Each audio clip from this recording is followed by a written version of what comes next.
Hi friends, this video shows how to do system update or software update. Please don't forget to subscribe my channel. Please like and share the video. First you go to settings. Set the settings icon. Go to system. Set about. Select system update. Now it's checking for update. Okay, done. It says that there is an update. Size of the update is 731 MB. Okay, let me check what is in this update. This update includes Android security patch level has been updated, other bug fixes and performance improvements. Okay, so first we have to check what is in this update. We have to carefully read it.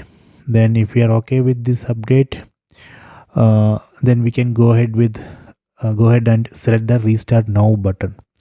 So then it will download and install this update into TV. So this way we can check for software update, then download and install it. So please try this.